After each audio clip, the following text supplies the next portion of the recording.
comment? Okay, hearing none.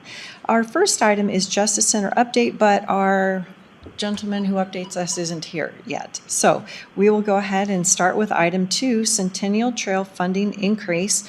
And Doug Eastwood is here to make a presentation. Hit this button and I guess that Yes. it's kind of an echo there. So I'll hope you understand everything I'm saying here and pick up on it. So first of all, let me give you a little bit of good news, and this happened without anybody's knowledge, but 4 months ago I submitted a nomination for the North Idaho Centennial Trail for a state award that recognizes its economic and recreational benefits and specifically highlights the historical and renovation of the bridge at the state line. And I just learned last week that the state awarded us that, and you're the first to know about it. Nobody else knows about it yet. I did this on behalf of the North Idaho Centennial Trail Foundation, but I didn't tell them I was doing it. So I didn't want to get anybody's hopes up, and there's your good news, and you're the first to know about it. Secondly, I'm here just to talk to you about our Joint Powers Board and the budget that they put together and review on an annual basis, and they tried to take a look at a 5-year plan.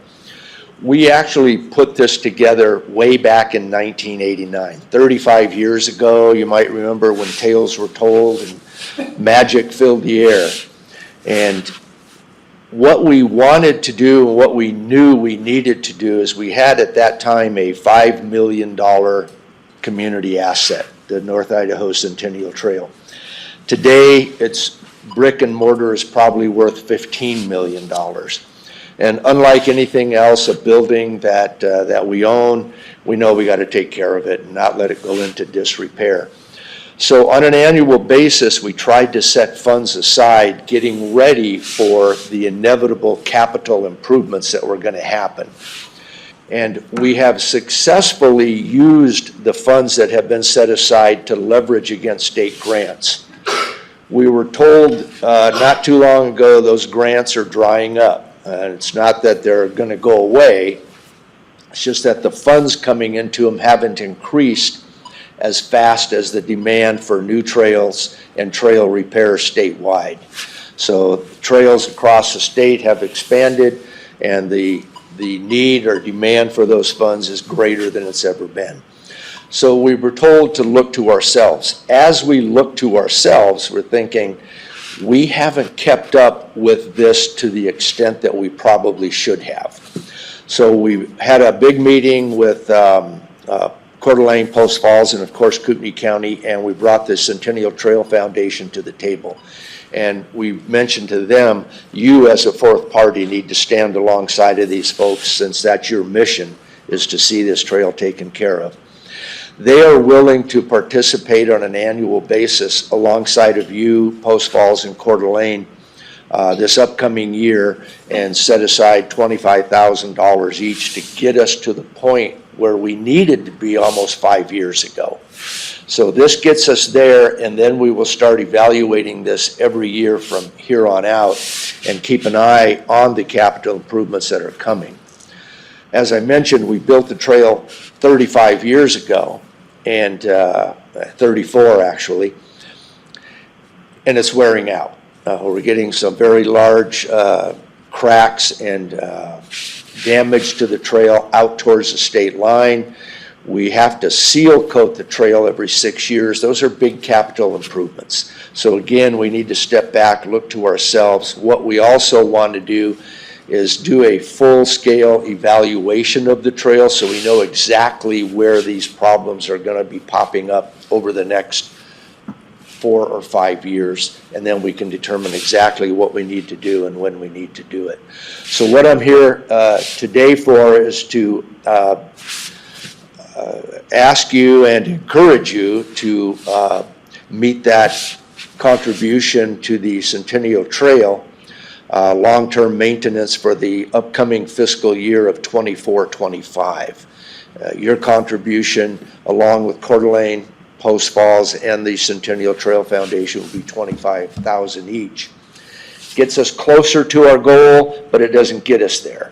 And then we'll continue to manage that and come back and stay in communication with you folks to let you know where we're at. So any questions you might have, I'm here to answer them. Questions, Doug? So basically, you're asking for each of the entities to kick in an extra 15,000? Yes. Okay. And as of last week, or I believe 2 weeks ago, both Post Falls and Coeur d'Alene are on board with that request, and they're going to run it through their process as well. And the Centennial Trail Foundation has already committed to it. Okay. All right. Thank you. And then I have pictures of some of the trail damage. Yeah, I seem to recall seeing some of that. It's in pretty bad disrepair in some areas. Yeah, in some areas. I think there's 2 miles right now that are the subject of. 2 miles is on our agenda for immediate repair. We may have to reevaluate how we're going to approach that. Okay. All right, so at this point, obviously there's no decisions to be made here, but you've made your presentation, and during our budget process, we'll be able to examine this and make a determination then. So, but I appreciate your time. Okay. And I will see you the next time, Yes. which is hopefully a year from now. Yes. Thank you very much. All right, item 4, Resolution 2024-43, Grant Funds. Commissioner Matari? Yes, this is really just a continuation of earlier conversations, and it's on the business meeting today. It's a resolution for the balance of the board to look at and hopefully approve, where it just emphasizes the expenditure of grant funds prior to monies that are levied from taxpayers, and that we should want and seek all departments to exhaust all options beforehand to expend these funds before we actually go to levy tax funds. And it's very simple and straightforward. Mm-hmm. Great. Bill, any questions? No? Okay. No, I like the way it's worded because we do have to follow the grant guidelines, and some of the grants we have to avoid supplanting. So. Yeah, and it really is just a matter of one of the beauties of Idaho is that we have all these other counties that often get these same funds, especially at the state level. And it just seems like we should try to work with the other counties, see what they're doing, and emulate as much as we can, especially their good ideas. I would say only their good ideas. Well, yes. So, yeah. Sometimes it's just the lesser of the evils, but yes. Right. Okay. Mr. Mendez, are you on the line? Nope. Doesn't sound like it. So what would you like to do about item 1? Look, he's not here. I really don't think there's anything that he could probably give us. I don't think there was any decisions that we had to make either. No. So I'm fine with him coming back the following week, unless there is something we need to discuss. But I don't think there's any action items with him. No, I don't think so. And I mean, at least nothing that I've been made aware of. So. Okay. Okay. All right. Public comment. Okay. Nope. All right. 10:09, meeting adjourned. Thank you, everyone.